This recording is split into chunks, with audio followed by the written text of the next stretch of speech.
Hello guys, George here from GeorgeHardilesa.com.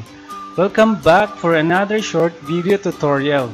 On this video, I will walk you through how to make an accreditation renewal of license in IMG company using the online system Kiosk 2. Renewal of license is very important when you're in the field of financial industry. First, having involvement in discussing or offering financial products or services, you need to have an updated license which is predominantly required by our government agencies. Kapag wala kang license, malaking problema sa part mo at sa part ng client mo or business partners mo. Second is you need to have an updated license because if you don't have, you will have a lot of problems getting your commissions in any of your additional investments or financial products you sell. Mas worse pa, di mo makuha ang commission mo. So let's start now. First, punta ka sa browser nyo. Type nyo yung img-4.net. Then, mariredirect ka dito sa website nito. So, login ka lang dito using your user ID and password. Sa akin, automatic na. So, click login. So, dito ka na ngayon sa account mo, sa dashboard mo. So, gagawin natin ay payment for renewal. So, click nyo lang tong IMG Kiosk 2. Then, so, makikita nyo dito, you are not logged in. So, kailangan mo lang mag-login uli. Login ka lang using your agent code and password. So, click login. So, you are logged in. Tapos, mag-a-appear yung code mo. So, importante itong code mo ha. Tandaan nyo palagi to. Then dito sa dashboard na to, under ng IMG membership tab, yung accreditation renewal. Click nyo to. Then click coverage for the year 2017 kasi mag-expire na. So click yung agent code nyo. Searching yan. Select nyo lang yan. Automatic siya madidetect. Then yung amount is 800. Type nyo lang yung 800 pesos. Then, click next. So, ngayon, yung payment option naman natin.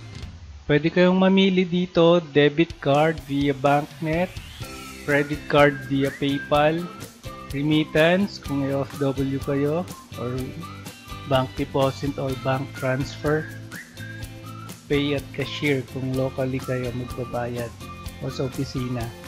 So sa akin, bank transfer lang gagawin ko. So click ko tong button na to. On this page, fill up nyo lang yung email nyo tsaka yung mga necessary information dito.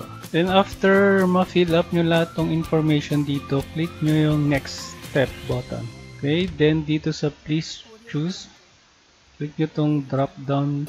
Then pili kayo kung anong bangko nyo. So ang pipiliin ko is Metro Bank. Then click select button. Nandito yung payment instructions. Basahan nyo to. Ang importante dito yung reference number din. Tsaka yung bank account ng IMG at yung 5 steps na yan, naka-note dyan. Napaka-importante nyong basahin yan. Ito lagi nyong tandaan. Pwede nyong i-print to o kaya screenshot nyo para from time to time nababasa nyo kung ano yung further instruction dito. After nyo magbayad, click here to send us the proof of payment for verification. Tapos i-attach nyo yung payment slip. Kung may problema kayong na-encounter, i-email nyo lang yung support at img-corp.com. Tapos may mga phone number dito. Pwede nyo silang reach out. So babasahin ko lang yung instruction dito. Napaka-importante nito. So makikita nyo dito yung details.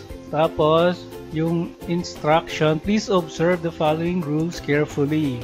Okay, making your over-the-counter payment. Failure to do so will invalidate your payment. So ano ba yon? Number 1, when deposit is completed, after nyo makapagbayad, click on this link. Click here to send us the proof of payment for verification. Click natin para makita nyo yung itsura nya. And fill up the details within the same day to validate. Same day pa rin kailangan same day. If you do not receive a confirmation email from us in 5 days after performing this step, contact us immediately. Unvalidated and unclaimed payments exceeding 60 days are forfeited. So, ito yung click here button na to, ito yung mariredirect kayo. So, pag nakapagbayad kayo, ito naman yung i-encode nyo. Gagawin natin yan mamaya. Okay, wait lang. So, number 2 is if you are paying for multiple epay.ph reference numbers, fill up a separate deposit slip. So, over the counter to do not lump into in single deposit. O wag nyo pagsamasamahin daw sa isang single deposit. Number 3, make sure the bank branch you are paying is online. Kailangan online para ma-avoid ng delays in processing. Number 4, do not pay prior to getting a reference number from our system for a transaction. Make sure to get a reference number first before paying. Unahin nyo magkaroon ng reference number bago kayo magbayad. Number 5, let the teller process this like any regular deposit. Do not give any special instruction like entering your name or reference number into their system, as it will delay processing. So, sundin nyo lang to yung instruction na to para wala kayong problema. Note that some banks may charge a handling fee for deposits in the provincial branches. Metrobank payments are processed next day. So, kung 29 ngayon, abot pa tayo next day kasi Friday. So, pag may problema kayo, email nyo lang din ang support@img-corp.com. Or call them sa mga numbers na to, yung fax number nila. Then after doing that, okay na, naintindihan nyo na lahat, click the finish button. Nakalagay dito sa note, be sure to print this page first. Click OK to go back to your merchant's page. Then click OK. Congratulations, your transaction is added to the cashier. Click here to make a new transaction. So tapos na po yan. Ang gagawin natin dito after payment, ito naman ang gagawin natin.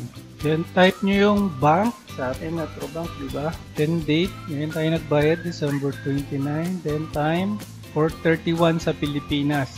4:31:53. Check nyo kung tama yung reference number, 44PJQR. Pwede nyo itong screenshot din.